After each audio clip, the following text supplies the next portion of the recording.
Bonjour, c'est Vincent de Blog Tennis Concept. Alexandre Duchemin enseigne le tennis professionnellement depuis plus d'une dizaine d'années. C'est aussi le fondateur du blog Tennis Attitude où il a écrit de nombreux articles de référence sur les différents aspects du tennis. L'intérêt et la pertinence de sa démarche est selon moi qu'il nourrit le contenu de son blog avec son vécu d'enseignant. Et inversement, serais-je tenté de penser. Plusieurs de ses articles techniques m'ont été personnellement d'une grande utilité. C'est en observant ses élèves qu'il a isolé le facteur qui, selon lui, permettait la plus grande progression rapport à l'investissement consenti à l'entraînement. Il s'agit du jeu de jambes et de sa technique spécifique. C'est pourquoi il a tout naturellement créé une formation en ligne consacrée entièrement à ce sujet pour pouvoir permettre au plus grand nombre de profiter de son savoir et de son expérience. Alexandre Duchemin, bonjour. Salut Vincent. Voilà, donc je suis très content de t'avoir sur Blog Tennis Concept en interview pour la première fois. Alors que ça fait un petit moment que tu blogues, hein, je crois qu'on a à peu près commencé en même temps. Ouais, je crois aussi, ouais. Ravi aussi avec toi.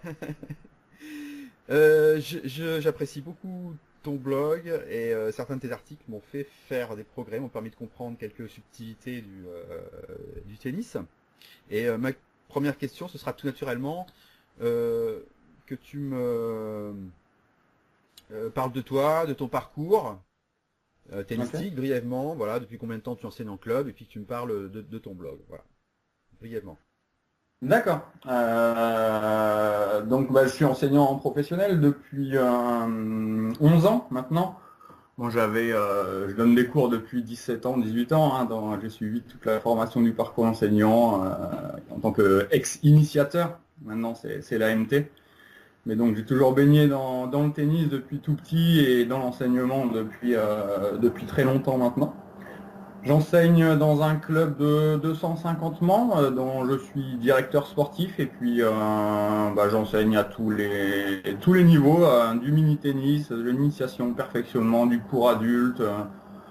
On propose même du tennis en fauteuil, donc on propose un choix assez vaste dans l'enseignement. Donc voilà.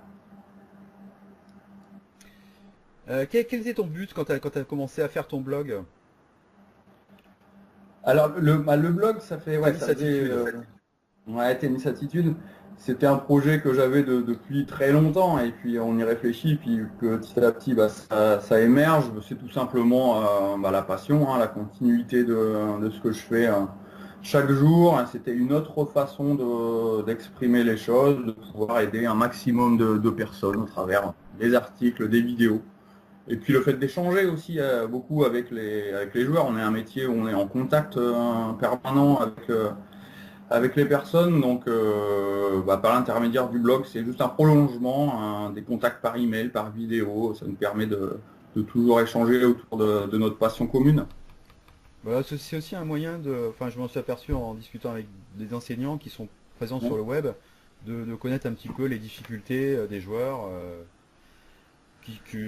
que les joueurs communiquent pas forcément lors des cours, en fait. Je sais pas ce que tu en Ouais, penses. tout à fait, ouais. C'est notre approche, c'est notre approche. Alors on va venir directement à ce qui nous intéresse, Oui. le jeu de jambes. Oui. Et tu as sorti une formation en ligne que j'ai trouvé très très très bien. Et ma première question sera pourquoi travailler la technique du jeu de jambes? Alors, pourquoi travailler la technique du jeu de jambes? Ouais, vaste Alors question. je te dis ça parce que bon moi je prends régulièrement des cours, Oui. effectivement, et les enseignants avec lesquels j'échange vont plus volontiers faire travailler le haut du corps. Bon, moi j'ai fait travailler mon coup droit, il y a eu le travail du bras gauche. Ouais. Mais c'est vrai que le jeu de jambes est pas, on pense pas forcément, enfin c'est pas prioritaire en fait, j'ai l'impression dans l'enseignement, et pourtant c'est quelque chose qui est voilà, tu nous expliquer pourquoi ça c'est important quand même. Ouais, tout à fait. C'est sûr, tout est important. Évidemment, le haut du corps doit être travaillé au même titre que toutes les autres choses autour, comme la tactique, le mental et tout ça. Mais la technique du jeu de jambes, pour moi, c'est la priorité. puisque ça va permettre aux joueurs de tout le temps être mieux placés, d'être à l'aise sur le court, d'être serein, d'être en confiance. Et c'est vrai que dans un premier temps, peut-être dans les premières années où on enseigne, on est beaucoup focalisé sur le haut du corps. Et puis on se rend compte rapidement que ça a certaines limites. Si on a une technique du haut du corps très juste, mais un fonctionnement au niveau des jambes, des appuis, de la vitesse de déplacement et de replacement, ça va pas, ça va complètement limiter la progression du joueur. Donc c'est tout simplement pour moi la priorité. C'est d'ailleurs ce qu'on fait en club avec les tout petits, quoi. Il n'y a pas d'âge pour travailler le jeu de jambes, là, même avec des enfants de 5 ans, 6 ans, on peut déjà s'initier au replacement, à la mobilité entre les frappes. Donc c'est quelque chose qui est pour moi fondamental dans la progression du joueur. Ça me donne une idée de question là, ce que tu me dis au fait, c'est vrai que les enfants, bon, on leur fait beaucoup travailler le jeu de jambes, la précision, etc. Moi j'ai une question par rapport aux adultes en fait, hein, qui, euh, qui jouent depuis un certain temps et qui se déplacent, ont pas forcément un bon déplacement. Est-ce que tu penses qu'il y a possibilité de s'améliorer et de travailler là-dessus, même quand on n'a pas un bon déplacement? Ouais, parce que en fait, la première étape pour moi, c'est d'en prendre conscience et de créer peut-être des situations à l'entraînement où la personne en action va éprouver elle-même des limites à jouer si elle n'est pas suffisamment disponible au niveau de son bas du corps. Donc c'est vrai qu'il y a certains adultes qui négligent un petit peu ce côté-là où on est plus dans le plaisir du jeu, de frapper fort. Le jeu de jambes, ça va entraîner de la régularité, ça va entraîner le plaisir à jouer. Et voilà, après c'est un peu une boucle. Mais ouais, je te rejoins, ouais, c'est un petit peu plus difficile parfois chez un adulte qui a un peu d'expérience de se dire, ok, maintenant je reprends, je vais bosser le jeu de jambes. Et bon, il y a toujours des solutions et puis des petites choses assez simples à mettre en place pour progresser là-dessus, quoi. Qu'est-ce que c'est les principaux défauts que tu trouves au niveau des joueurs d'entrée de classement, on va dire, qui, voilà. Quels sont les principaux points d'amélioration qui peuvent être facilement travaillés pour toi? Alors, j'ai plutôt, enfin, deux choses.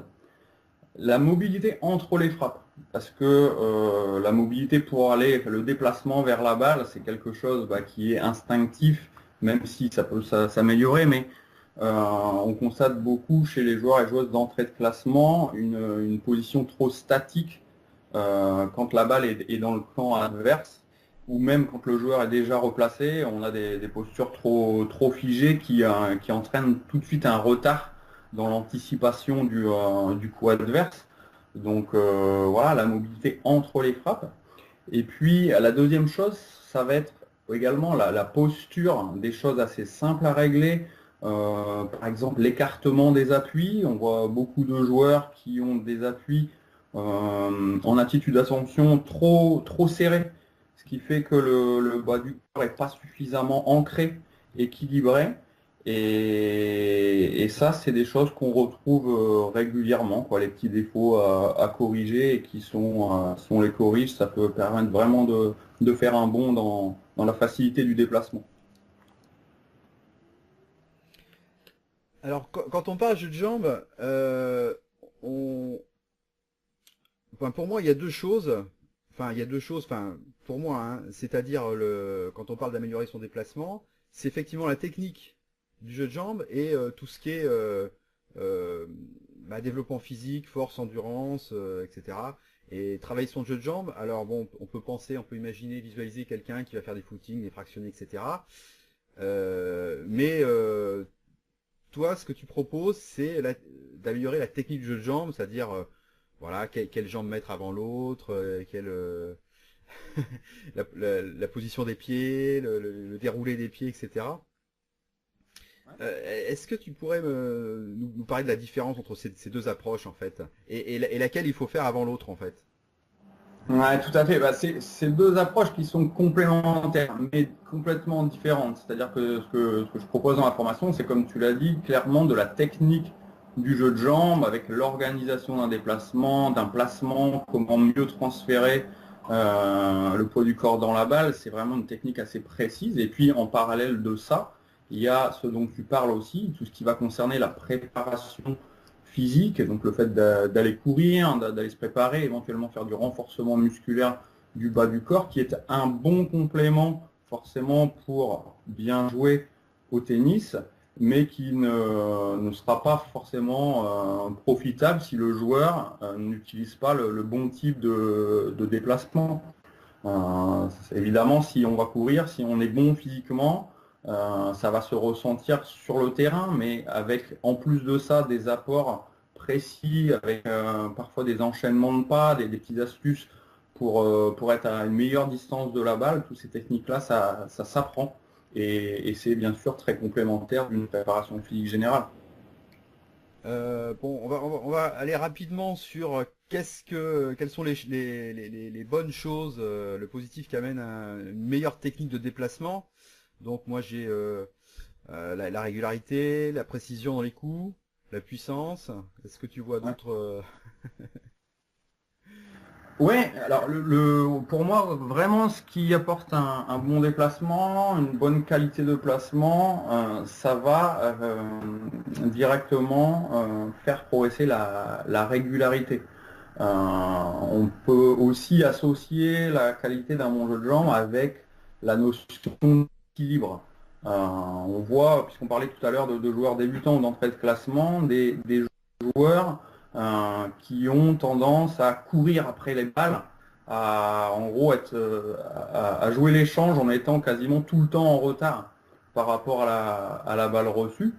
Et l'amélioration du jeu de jambes va permettre de créer un temps d'avance, le sentiment d'attendre la balle, de pouvoir faire des choix plus justes, parfois même de prendre le temps d'observer un peu plus le camp adverse que si on est tout le temps en train de courir après la balle et du coup jouer sur un jeu exclusivement en défense, quoi.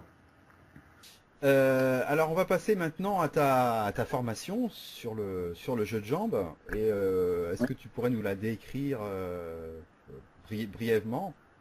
Ouais. Donc c'est une formation vidéo dans son intégralité, d'un peu plus d'1h30 de vidéo qui se décompose en une première grosse partie théorique avec plusieurs vidéos pour bien assimiler tous les principes d'un bon jeu de jambes. Alors ça va partir de la posture, l'attitude d'attention, on en a parlé tout à l'heure, la mobilité entre les frappes, évidemment tout ce qui va être entre les frappes, la reprise d'appui, le relâchement entre les frappes, le déplacement, le placement, donc tout ça sous forme de plusieurs vidéos explicatives, mais sur le terrain avec la raquette. Et une fois qu'on a abordé tous ces sujets-là et qui sont bien assimilés, je propose dans la formation de mettre en application au travers 14 exercices. Donc, bon, bah, des exercices de tennis, il y en a des milliers, mais j'ai fait une compilation des exercices que j'utilise le plus souvent et qui pour moi font le plus progresser sur le secteur du jeu de jambes.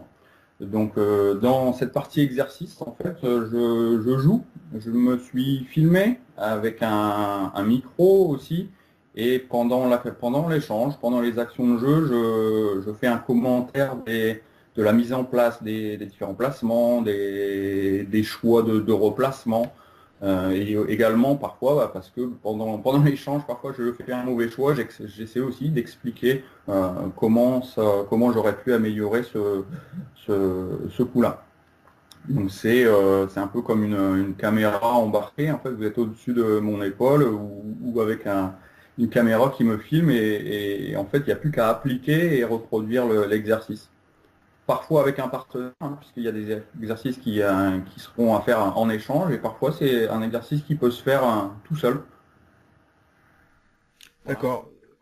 Ouais, les vidéos je trouve très digestes, puisque en fait, elles sont assez courtes. La première partie, ouais, en théorie, ouais, Ouais. des vidéos qui sont un petit peu plus longues pour rentrer un peu en détail. Et puis après, c'est vrai que la partie exercice, c'est entre 3 et 6 minutes l'exercice. C'est vrai je trouve que tu as trouvé une formule vraiment très efficace où bah, à la fois tu donnes l'explication pédagogique et tu fais la démonstration en même temps. Et enfin, moi j'ai trouvé ça vraiment très parlant. Moi bon, j'ai regardé tes vidéos, j'étais voilà, juste derrière là, avec ma raquette en train de de reproduire les pas, de bien vérifier que je faisais bien les pas dans le bon ordre, etc. Euh, oui, ça m'a vraiment beaucoup appris. Et puis après, il y a les exercices d'application, effectivement, que, euh, que j'ai fait un petit peu sur le cours. Ouais. Et bah, ce qui est bien, c'est que il y a une progression et sur la fin, on a des exercices avec lesquels tu commences à travailler le physique, où tu fais C'est ça. qui commencent à être un peu plus exigeants au niveau Ouais. musculaire. Ouais. Et voilà quoi, je trouve que c'est une bonne transition en fait, hein. Ouais. Il y a essentiellement la première partie des exercices se fait dans les carrés de service parce qu'on peut assimiler beaucoup de choses sur le jeu de jambes avec un rythme d'échange assez lent. Et puis, même si on n'est pas en fin de cours, on peut assimiler certaines choses. Après, il suffira juste de se reculer une fois qu'on aura pris l'habitude et trouver de l'aisance dans la façon de se déplacer pour faire exactement la même chose au fond du cours. Et puis comme tu l'as dit, progressivement, là, on arrive sur des situations réelles de fond de cours, d'échange, avec un petit peu plus d'intensité physique. Voilà, et bah, pour moi, là-bas, une fois qu'on a la bonne technique, on peut progressivement mettre de l'intensité et là on est bien. Parce que c'est vrai que moi je sais qu'à une certaine période, j'ai cherché à mettre vraiment de l'intensité dans mon jeu Oui, sans posséder la technique et bah, d'accord. finalement on progresse très très lentement, hein, parce que Ah oui, il peut y avoir un petit peu de déchet quand on veut privilégier la puissance et si toutes les notions de placement, d'ancrage et d'équilibre sont pas encore mis en place, ça peut vite amener à la faute, ouais, c'est vrai. voilà. Bon, je te propose qu'on donne un petit peu quelques trucs pour les lecteurs, les auditeurs. Ouais, Voilà, et puis alors, donc tu commences, tu as des premières vidéos sur l'attitude d'attention. Tu aurais ouais. quelque chose à dire là-dessus pour améliorer un petit peu justement cette attitude entre deux frappes, en fait, entre deux déplacements.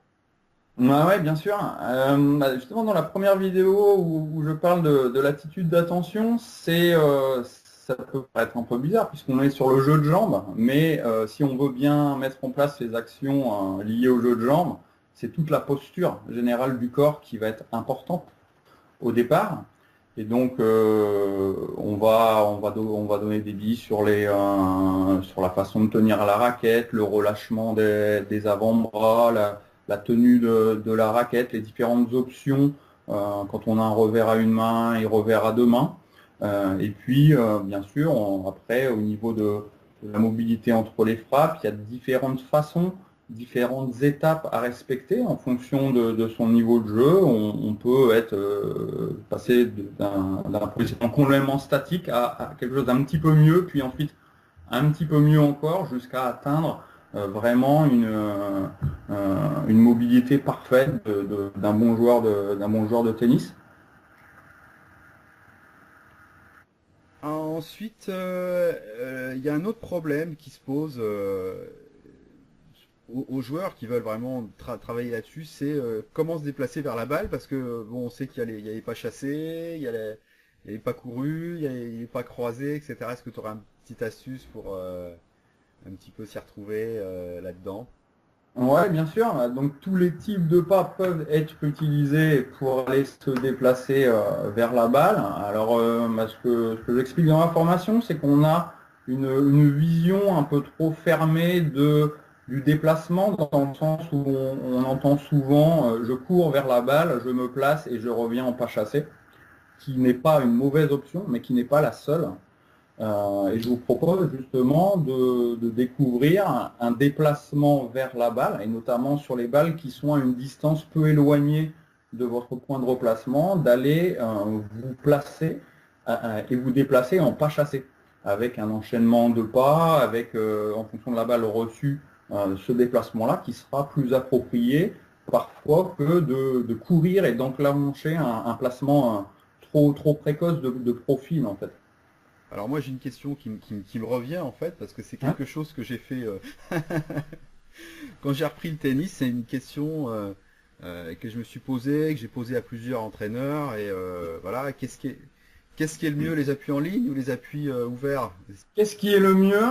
De savoir tout faire. De savoir De tout faire. savoir tout faire et de s'adapter au mieux à la balle reçue. Donc oui, on a les appuis en ligne, on a les appuis semi-ouverts, les appuis ouverts, qu'on appelle le placement de face. Et en fonction de la balle reçue, il va falloir faire le bon choix. Alors, dans un premier temps, quand on est dans une phase d'apprentissage, ce sont les appuis en ligne qui vont favoriser un meilleur équilibre.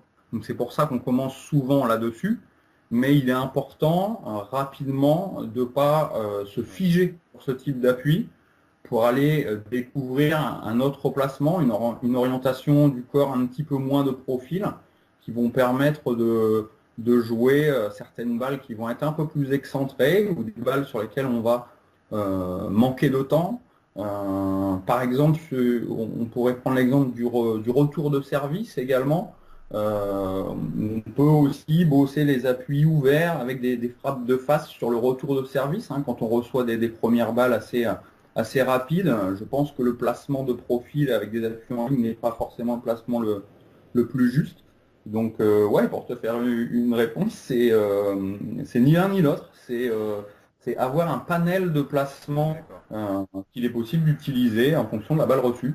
Pour les joueurs qui veulent avoir un peu plus de puissance dans leur coup, envoyer la balle un peu plus loin, un peu plus haut, qui veulent frapper d'un peu plus loin. Donc il y a bon, on parle beaucoup du relâchement, etc. Et au niveau des jambes, euh, qu'est-ce que tu aurais comme conseil pour que les joueurs utilisent les jambes justement au service de leur vitesse de balle, quoi?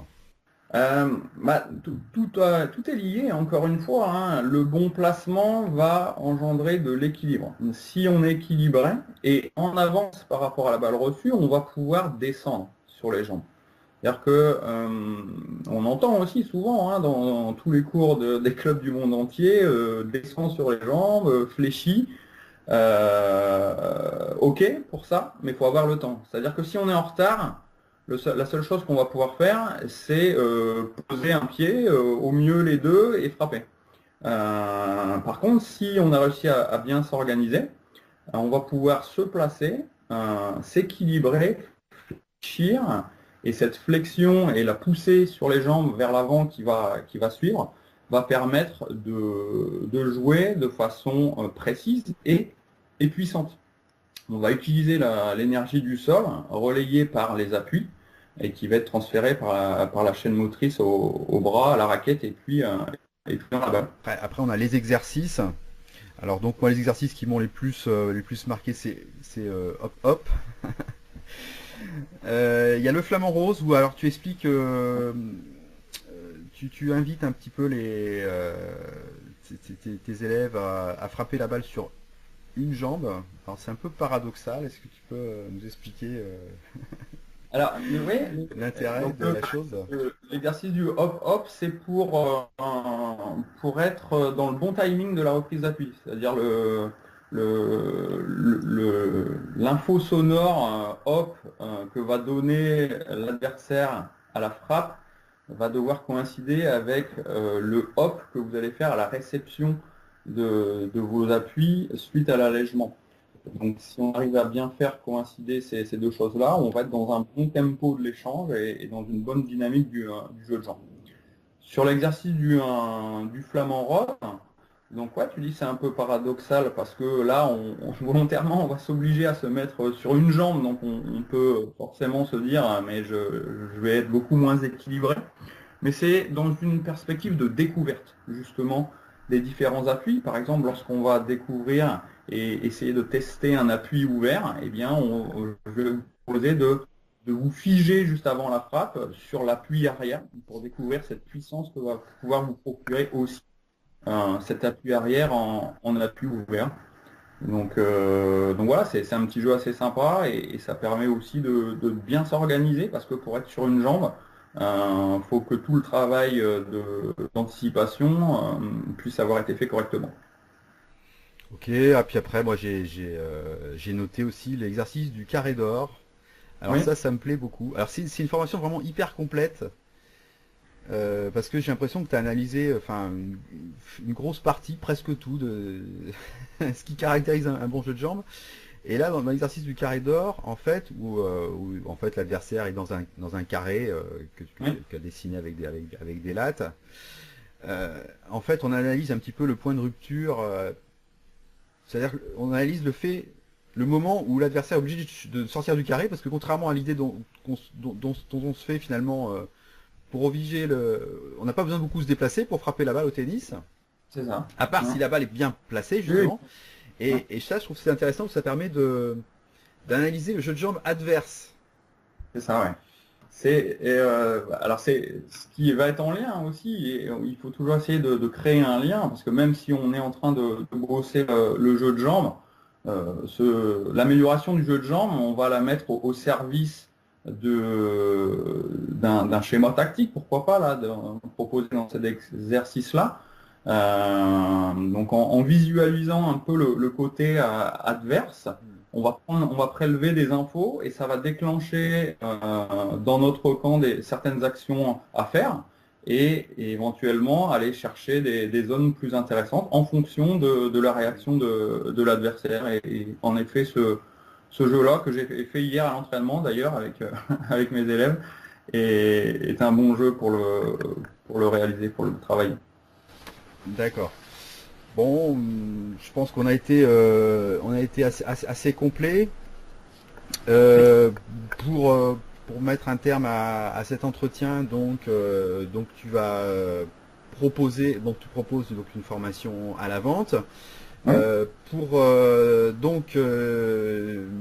Étant donné que j'ai complètement validé cette formation, donc nous allons travailler en collaboration. ouais. Et voilà, donc je vais vous proposer, si vous êtes intéressé, d'acheter cette formation, et si vous passez par mon blog, eh bien, je vais vous proposer des bonus donc qui vont compléter cette formation. Alors, un bonus qui s'appellera la théorie des angles, où j'explique les trois parties de la théorie des angles. Et alors là, on n'est plus sur le terrain, on est sur un tableau, sur mon fameux tableau avec le cours de tennis. Et là, j'ai pris le compas, la règle, les équerres, et pour vous démontrer un petit peu comment on se replace. Enfin, entre autres, parce que c'est très riche. Et puis, je vous ai mis un petit bonus aussi qui vous explique comment vous échauffer avant un match ou un entraînement, parce qu'il faut s'échauffer à la fois sur les deux. Euh, qu'est-ce que tu en as pensé de ces bonus? Alors, sur la partie échauffement, bah, on en parlait tout à l'heure, en fait, de qu'est-ce qui pourrait être un point de limite de progression pour les joueurs d'entrée de classement ou les compétiteurs. C'est la préparation avant match.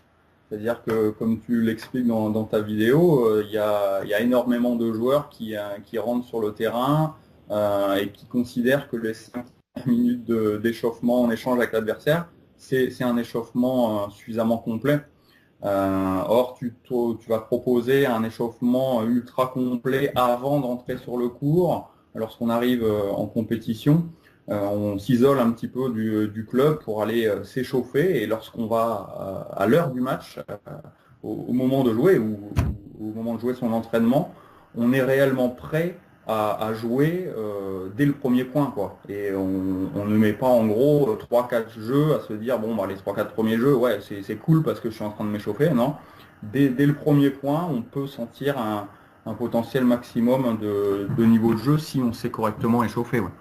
Très important, ceux qui vont acheter cette formation ont 30 jours pour l'essayer. Voilà, on peut donc c'est un petit peu ta garantie satisfait remboursé. Hein, c'est-à-dire que les gens ont 30 jours pour regarder les vidéos, les essayer, etc. Et si ça leur convient pas, tu les rembourses sur un simple mail. Hein. Ouais, bien sûr, mais il y a pas de souci par rapport à ça. Enfin, moi, la formation, c'est aussi pour moi un gage de crédibilité. Je suis enseignant professionnel tous les jours. Voilà, c'est un métier que j'aime bien. J'ai essayé de retranscrire au travers d'une formation vidéo les choses que je fais tous les jours et qui font progresser les élèves. Donc, il n'y a aucun souci par rapport à ça. Je suis crédible par rapport à ce que j'avance avec des résultats qui ont été prouvés, donc il n'y a aucun souci par rapport à ça de mon côté. Voilà, par rapport à cette formation, tu as eu des retours? Oui, bien sûr. Ouais, Il y a des élèves qui t'ont témoigné de leur satisfaction. ouais, bien sûr, mais c'est même assez rigolo avec des témoignages